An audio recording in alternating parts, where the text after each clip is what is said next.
All right, welcome into the 15-minute weather. Obviously, we got that big system. I'm meteorologist John Zeigler. This is meteorologist Courtney Aitken. We're going to talk about it. It's Wednesday night and Thursday. We're first going to hit you with the forecast for today, but we're going to take a deep dive approach into a complex major storm that's going to roll through the area Wednesday and Thursday. So We'll get to that. But I'll take you through the first few graphics here, and we'll look at this morning. And we did actually have a little surprise sleet. It lasted for 1 or 2 minutes.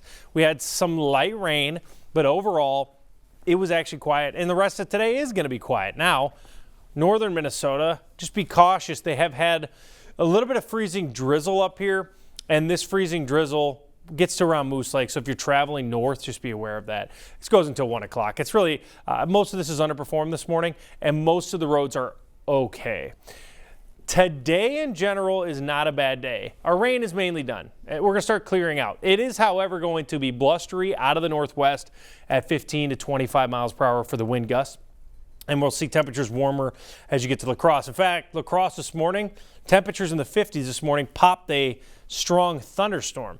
Tomorrow morning, we start setting the table for that wintry mix / snow that's going to come in Wednesday night. So temperatures tomorrow morning, 30 degrees, 27, 21, 15, but we're not expecting a bunch of precipitation. So tomorrow is actually going to be fine. You'll see the mix and the snow come in late. The colder air is going to get the chance for snow first because we need to cool down. 46 is too warm to get snow. So there is going to be some variables here, even on the beginning of this thing. How fast can we get our temperature Wednesday afternoon back down to 35 or 36 into Thursday morning so we can turn this over to heavy snow? There's a lot of questions here. So this is really what you need to know. Now today, one of the big updates is we changed the timing. I moved it 3 hours earlier. I was thinking of moving it to 6 p.m. and we might still do that as a team. But right now it looks like the impacts really start at 9. Maybe it's 8, but I feel like 9 is pretty good. And then the worst of this will be Thursday morning. The impacts here are going to be for all three, rain, snow, and mix.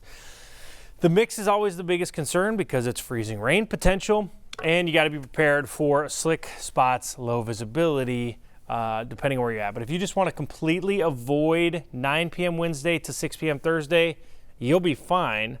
And it is April. The things will melt very quickly. But this is where we have to dissect this whole deal because it really depends on where you're at. Some folks are going to get snow. Some are going to get rain. We're probably going to get a mix. And I think that's the biggest thing here is it's not just sometimes you can broad brush your whole area like we're going to get this, but I feel like this is we're kind of right in that gray area. So it's going to be interesting no matter what happens. But I think you brought up, I was listening in on you this morning while you were doing the forecast. I feel like you brought up like a few really good points. One was that regardless of what happens, we probably will get that mix. But either way, this is going to hit us, whether it's snow, whether it's rain, whether it's a little bit of both, even a little bit of freezing rain. It's going to happen either way. We are going to get the precipitation. So I thought that was a really good point. Also, we have the weather impact alert starting at 9. Doesn't mean it won't be snowing at 6. So I think for folks who do have an evening commute, don't be mad at us if you're headed home from work at 5, 6 and light snow is coming down. It might be coming down. The point of the weather impact alert is when is it going to be most impactful? When do the roads really start to get dicey? And we think that probably happens a little bit closer to 9, 10 o'clock. So you could be driving in some light snow. But I think if you really want to avoid the bad roads, it's going to get worse overnight. And then that brings me to the other thing that you mentioned that I thought was really valid too, is that it's so common for meteorologists to be like, don't drive, don't do anything, stay home, like the weather's going to be terrible.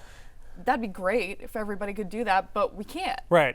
We're going to be here. So many people are going to I have to go to work. Everybody has to go to work. Kids have to go to school. So it would be so easy to just say, hey, don't go anywhere. But we know that a ton of people are going to be going everywhere and living their lives. They do. They do not change. Some folks will be able to change it if you can.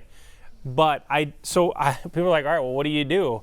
What do? I realize that I start losing now I'm driving in the middle of the night, but I think it's the worst because there's nobody out there and it's pitch black. And it hasn't been plowed yet. Yeah, all the it can things. be bad.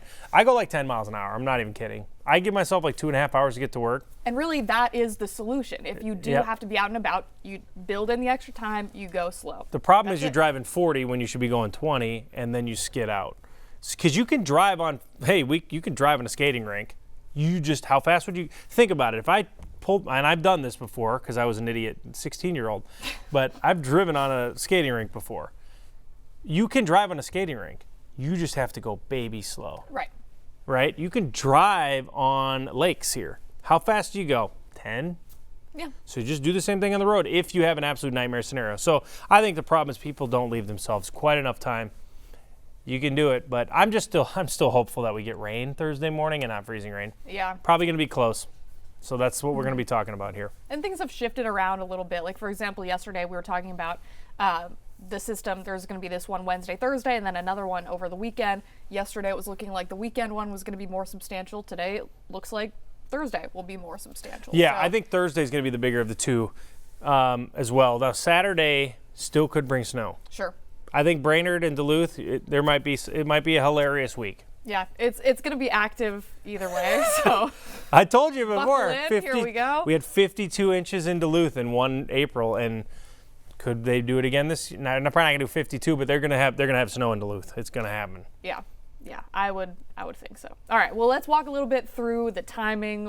Here's what it looks like outside as of about 9 o'clock in the morning. So your Tuesday started off a little bit interesting. There were some showers here locally, even some sleet when John was in the backyard. We had storms to the south and snow up to the north. As we get into this afternoon, it really won't be that bad. In fact, it's going to be a pretty decent day. Cooler than yesterday, but 50 is kind of just a run-of-the-mill mid to late March day. So today, not too bad. Tomorrow is fine for the first half, and then we have that.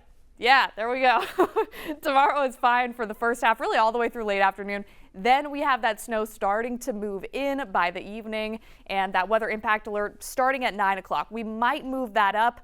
Just know that it will start to probably snow tomorrow evening, and then we're going to be dealing with it all throughout the day at Thursday. Look at those highs, by the way, dropping into the upper 30s. That is roughly 10 to 12 degrees below normal. So big changes with this very big system. So Wednesday evening, here it comes. Snow to the north, rain to the south. Here we are in the middle, meaning we probably get a mix of both. And that's kind of what that pink color there indicates. We'll have to see what happens with this low here. There's a chance that it could push in some warmer air towards us. That would mean a better chance for us to get rain rather than freezing precipitation or some snow.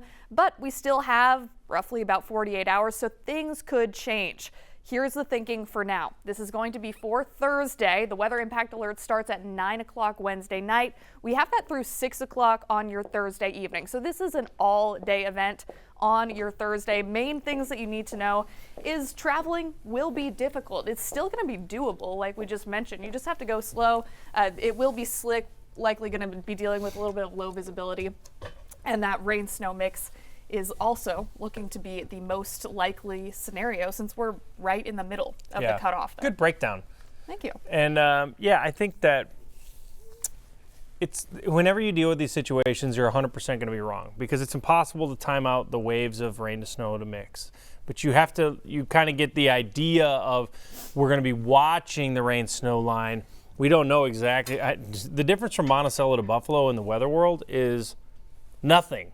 But in our world, that's 10 miles. Yeah. You know what I mean? Like you drive 10 miles, you're like, oh, that was a long drive to Buffalo from Monticello. But I'm like, in the weather world, that'd be like, cough, and it moved 10 miles. You know what I'm saying? Yeah. But it's like, so I try to look at life from I call it meta forecasting or meta thinking. You think over the situation. You don't let yourself think in your vacuum. Right. So I think that's good in these situations. Don't be like, they said it was going to turn to rain and I live in Buffalo. Like, that's not how that works. So like a transatlantic accent. Yes. Yeah, I said that it was going to rain all sport.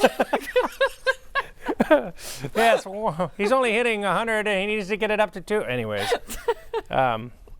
Yeah, that's the voice I do of the person that I hate that is watching me. No, I don't hate anybody. But yeah, I get it a lot. So I think this is one that it's tricky. It's April. It's April. Done a lot of these forecasts in my day, April and I'm tomorrow, huh? yeah, April Fool's is tomorrow. Oh no. I know. What do we do for an April Fool's joke? Should we just be like, it's gonna be sunny? Maybe. Go back to the woods. It's gonna be sunny. Sorry. Look at my sunny old spot. Okay. I love it. That's good. We need this. This is what you came for the weather. You're leaving with happiness. Hopefully. Or they're already gone. Yeah, or they're already gone. All right. So you broke down the timeline. Let's take a look at the accumulating snow here. This is what everybody wants to know. So let me get to the ins and outs of the secrets of weather. I use words and ranges differently. So when my level of confidence is high, I would go, and the ranges are smaller. So when your confidence is high, you use a smaller range. When your confidence is low, you use words like major snow possible 6+. That's vague. I'm trying to not be right. Nobody cares if I'm right. I'm just trying to not be wrong every time, right? At the end of the day, I'm just trying not to be wrong. I'm trying to limit damage. So I use words and I want to be vague so I can't be wrong. But what can you take out of this? Because I'm just being completely honest with you. I used to, in my 20s, I used to do forecasts where I was like, we're going to get 10 to 14 inches in April, and then we get like 7. And then I'd look, and we had the exact same amount of precip that I forecasted, but the snow to liquid ratio was like 5. And you're like, wow, not going to snow to liquid ratio. That means that if the snow to liquid ratio is 6-to-1, you need a full inch of water to fall to hit 6. Do I know if it's going to be 7, 8, 6, 5? No. Right? But it's best, you don't want to use a 10-to-1 ratio, which is what most meteorologists like to do, right? Like in general, I'm generalizing, but when you're just broad brushing a forecast, you just 10-to-1 or 12-to-1.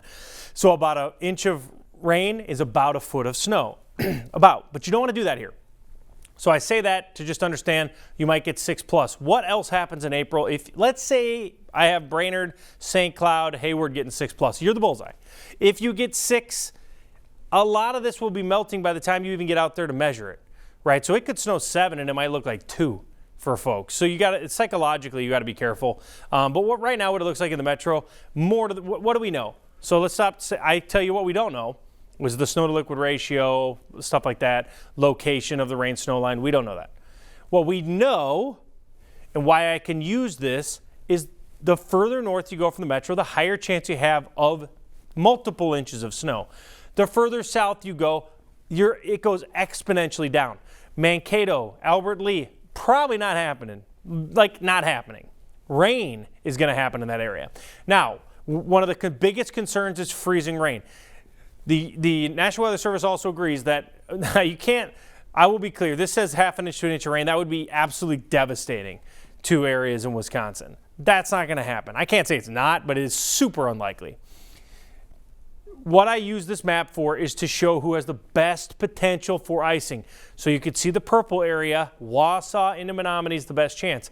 This to me is showing a glaze is possible. That's great. I would love a glaze and not a 1/4 of an inch of ice. And then you can look at the sheer amounts of precip.